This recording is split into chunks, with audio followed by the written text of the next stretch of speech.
Yeah, I'll react to that, sure. Hey guys, my name's Connor. If you're new, the original link to the video from Knowledge at top of the description. Why did the Umayyad Caliphate collapse? Preemptive like. I don't know. Let's find out. I feel like every time I learn about early Muslim expansion and conquest, they steamroll and annihilate every opponent they come up against. But I guess that's not going to happen here because it's the collapse of the Umayyad Caliphate. Let's get started. Let's learn. Liked what they... On the morning of January 25th, 750, the mighty Umayyad Caliphate's army gathered at the Great Zab River in modern-day Iraq. Their leaders liked what they saw. The battle-hardened Umayyad cavalry was about to go toe-to-toe with a vastly outnumbered Abbasid army. But the Umayyads were in for a sickening shock. On paper, the Umayyads were expected to waltz through the feeble Abbasid defenses and put an end to the increasingly troublesome opponents of the Caliphate. The Abbasid army was a motley crew of dissidents and rebellious Arabs, non-Arabs, and Christians. The Caliphate cavalry was expected to slaughter the unruly rebels and quash any further challenges or uprisings. However, despite the huge numbers of personnel, many of the Umayyad soldiers were having second thoughts. The Umayyads had recently been soundly defeated in decisive battles, and confidence in the leadership was at an all-time low. The Abbasids, on the other hand, couldn't wait to rip into battle. They had amassed some experienced former Umayyad fighters and assembled a tough and brutal army of men who were highly motivated to bring an end to Umayyad rule. Okay, so this is a caliphate, an eventual caliphate defeating another caliphate. By the end of the day, the Umayyad Caliphate had all but collapsed in a shocking defeat. After a century of rule, the Umayyads were no more. The rise of the Abbasids had begun. At the height of its powers, the Umayyad Caliphate was one of the world's biggest ever empires. The Islamic... Oh yeah, what's that battle called? They were going into modern-day France too, right? But were defeated. Could have like recreated the Roman Empire borders, but bigger. Well, they would have had to gone through the Byzantines and... Yeah, I forget the battle. Dynasty was a true power, world's biggest ever empires. The Islamic dynasty was a true powerhouse, with its reach stretching throughout 3 continents, amassing a huge area of over 11 million square kilometers, a larger landmass than China or Canada, with the Umayyad rule spreading into Africa, much of Asia, and as far west as Spain. The Umayyads ruled over approximately 30 million people, which at the time was almost a third of the world's population. But in the mid-8th century, things came to a bloody end. Almost all of the Umayyad princes... There was only about 100 million people on the planet. So, Texas, I think California definitely has more people than that. Wow, that's crazy. How population has exploded. Is came population. But in the mid-8th century, things came to a bloody end. Almost all of the Umayyad princes were put to the sword when the Umayyad armies were overpowered and slaughtered by the Abbasids in 750. It brought the curtain down on a mighty reign that lasted over 100 years and set up the Abbasids as the next long-ruling caliphate. In a century of rule, the Umayyad Caliphate was one of the most important periods in Islamic history. The Umayyads had made numerous key contributions to art, science, architecture, and politics, They brought innovations to political administration and military operations and were renowned for their meticulous management of an empire that included millions of people of varying religions and cultural backgrounds. The Umayyads were the second of the major caliphates that followed the death of the Prophet Muhammad in 632. Caliphates were essentially systems of Islamic governance, with caliphs being the head of state. After Muhammad's death, his longtime advisor Abu Bakr Mecca, Medina. Those, I love this. They just sound very nice. was announced. Mecca, Medina. Mecca, Medina. After Muhammad's death, his longtime advisor Abu Bakr was announced as the first of the caliphs to succeed Muhammad. This is where isn't this where the big split between Shia and Sunni Islam starts, right? Like the predecessor to Muhammad. Also, guys, was the Quran and Hadith, right? Hadith's the other one. Was the Quran written by Muhammad? Or was it written during the life when he was alive, if it wasn't written by him? And if not, when was it written? And by who? The word caliph is loosely derived from an Arabic term for successor. Khalifa? Abu Bakr stepped up, and the first of the caliphates began. Arabics look so freaking cool. I don't know about which language in the world sounds the best, but the written languages, Arabic might be the coolest. Successor. Abu Bakr stepped up, and the first of the caliphates began, known as the Rashidun. Over the next 30 years, 4 caliphs ruled over the Rashidun Caliphate. So were these people not Muslim? Were the Zoroastrianism or something like that? Next 30 years, 4 caliphs ruled over the Rashidun Caliphate.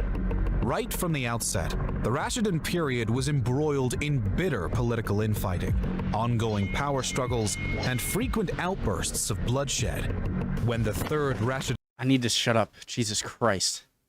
Okay, so this is the first caliphate after the death of Muhammad. Began Abu Bakr. Known Abu Bakr stepped up, and the first of the caliphates began, known as the Rashidun. Over the next 30 years, 4 caliphs ruled over the Rashidun Caliphate. Right from the outset, the Rashidun period was embroiled in bitter political infighting, ongoing power struggles, and frequent outbursts of bloodshed. When the third Rashidun Caliph, Uthman, was murdered, everything started to boil over. Uthman's cousin was Muawiyah, the powerful governor of Syria.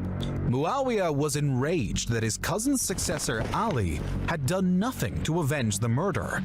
He saw Ali as a weak link, and civil war broke out. In 661, Ali was assassinated during his morning prayer. A former follower turned dissident pursued him to his place of prayer and stabbed him with a sword soaked in poison. With Ali dead, a vacancy for a new caliph suddenly opened up. Muawiyah was quick to put up his hand. Less than 30 years after Muhammad died, Muawiyah I seized power and became the first Umayyad Caliph in 661.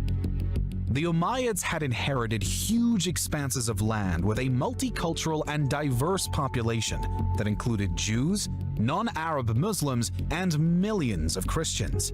Almost from the get-go, the Umayyad Caliphate was met with dissent.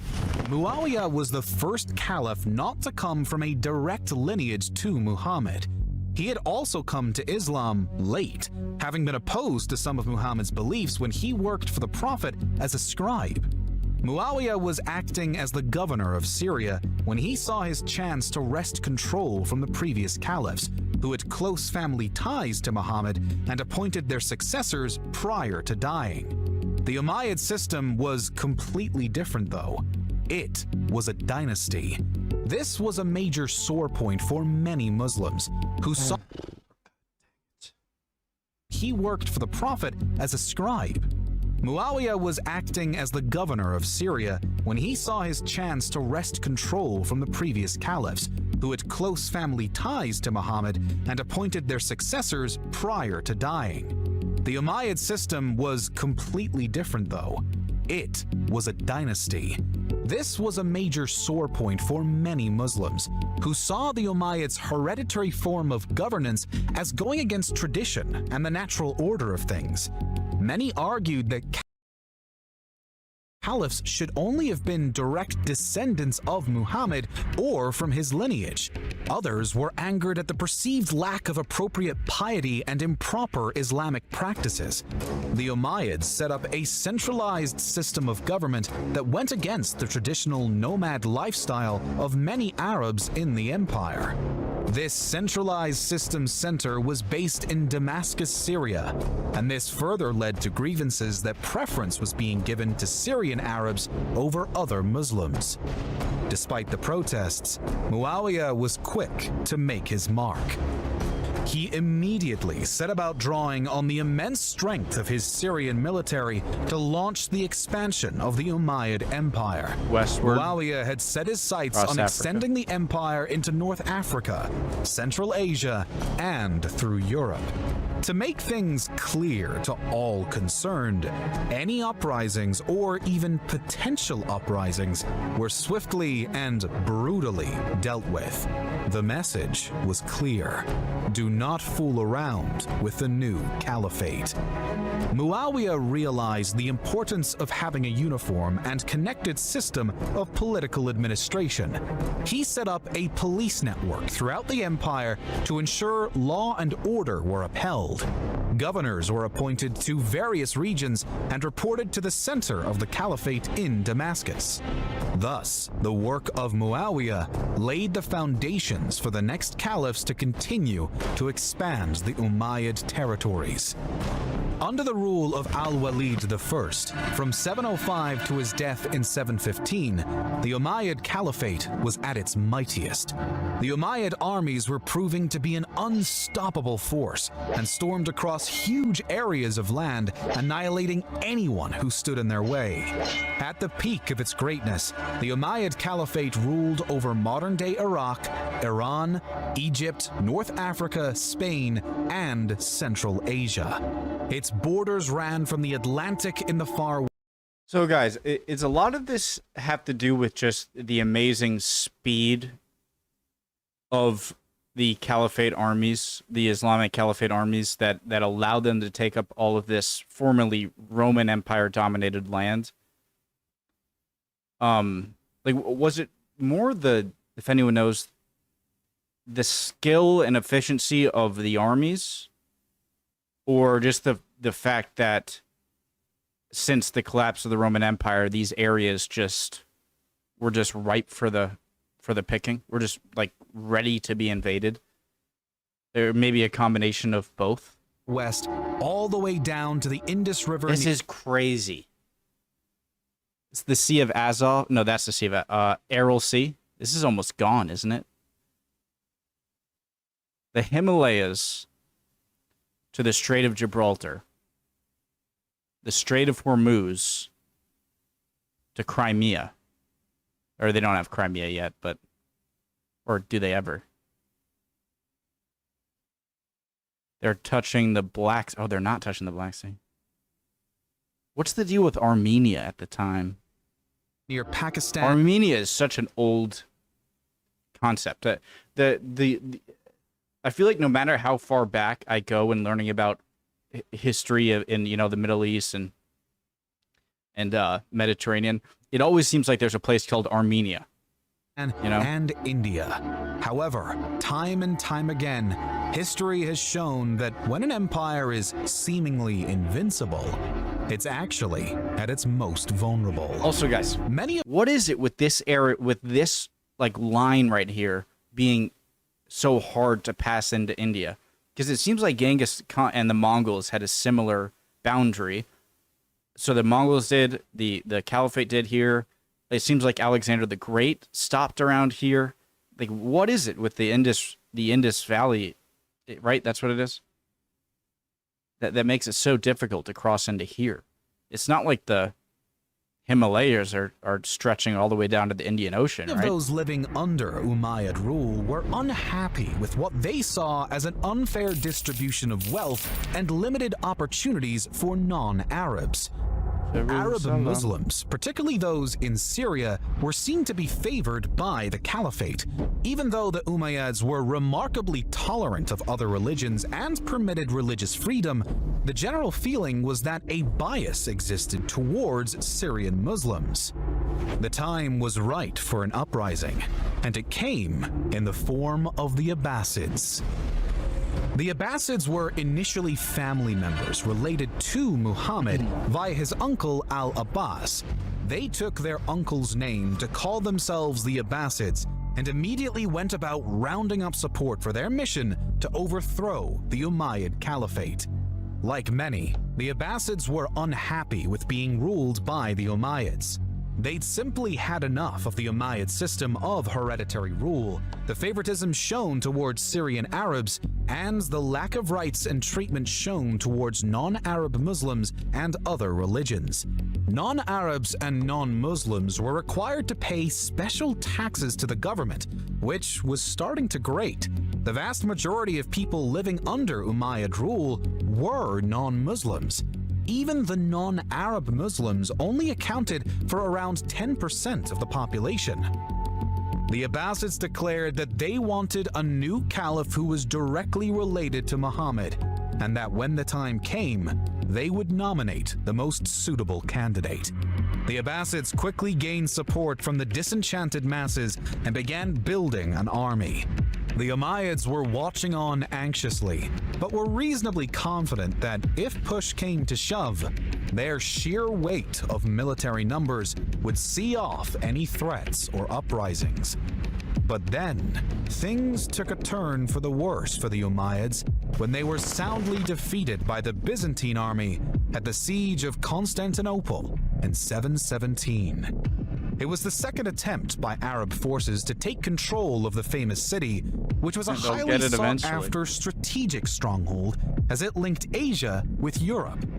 The battle was fought in a bitterly unforgiving winter on the steppes of Constantinople, as Umayyad forces struggled against a lack of food and adequate protection against the harsh cold.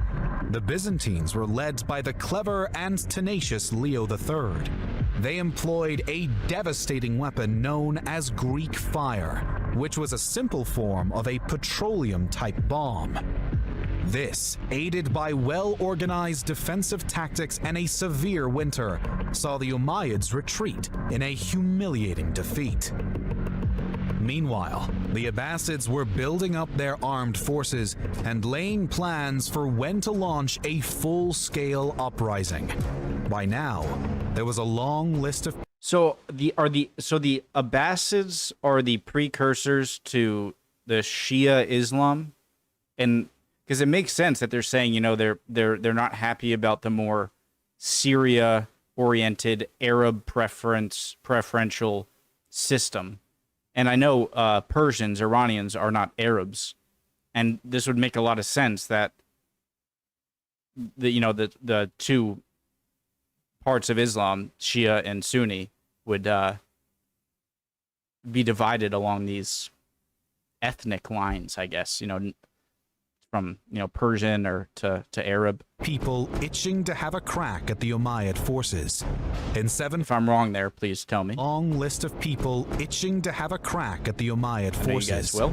In 747, the Abbasids decided to make their move by taking control of Persia, modern-day Iran. This was the perfect place to start. Not only had Persian rights and culture been repressed under the Umayyad rule, but there were ample numbers of Persian soldiers very willing to bear arms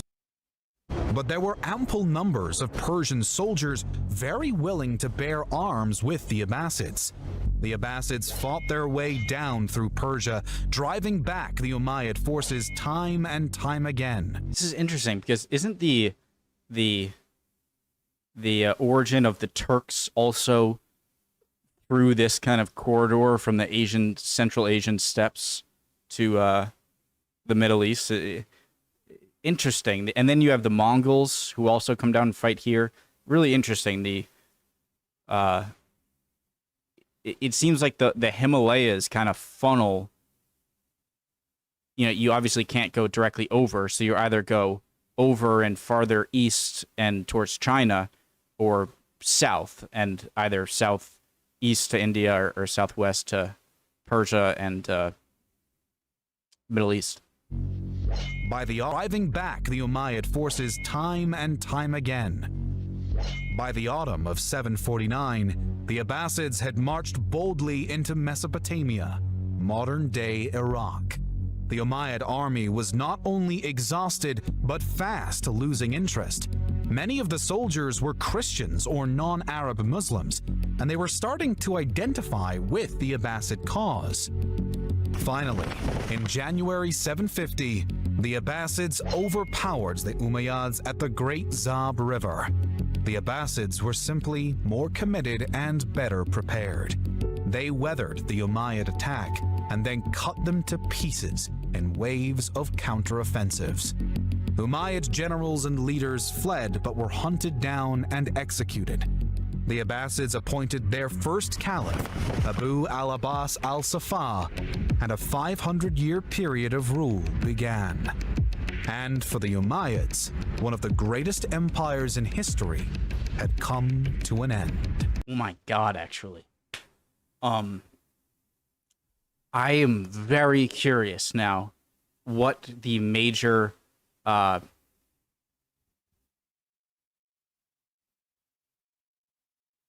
what's the word? Governance of, what am I doing with my hands? Governance and I'm missing the perfect word. It's on the tip of my tongue. I'm not going to find it. Just how they executed, or the governance of the area changed from, how it changed from the more, clearly it is an Islamic army defeating an Islamic army, and an Islamic empire taking over an Islamic empire, right? So it's still going to be a Muslim Islamic place, right? But clearly, am I right in that did it just change from the more, I'm not sure if the Sunni Shia split is a fully defined thing yet, but clearly if not fully defined, the seeds of it are here. And so if it went from the more Shia, or what would become Shia, taking over what I'm guessing was Sunni, how would they have changed just governance, And if I'm wrong, I might be wrong in all of that, and that might not make sense, but then ignore that if that's the case, or teach me. And also, great video from Nalegia as always. Fantastic. Really good. Also, don't lose it. Right. You know what? One of the things I also realize when watching these a lot of historical things is my appreciation for keeping an empire intact has sort of outgrown taking over land in the first place, because it's obvious that it's really difficult to keep an empire steady and stable for a very long time over many, many rulers. And so, because eventually you either become complacent, or you lose that fervor of, wanting to conquer and everything.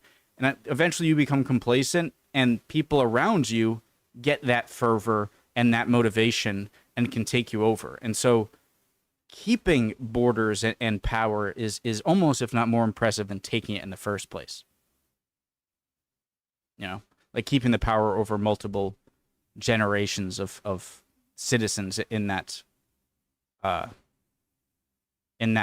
power's controlled area. Really interesting. Love this. Love y'all. Hope you're all doing well. Would appreciate any comments down below explaining anything to me, like you guys are always awesome with, and or any other comments, recommendations, whatnot. And hopefully I'll see you guys next video. I hope you're all doing well. Chin up if not. You'll be good soon. Don't worry. Bye, guys.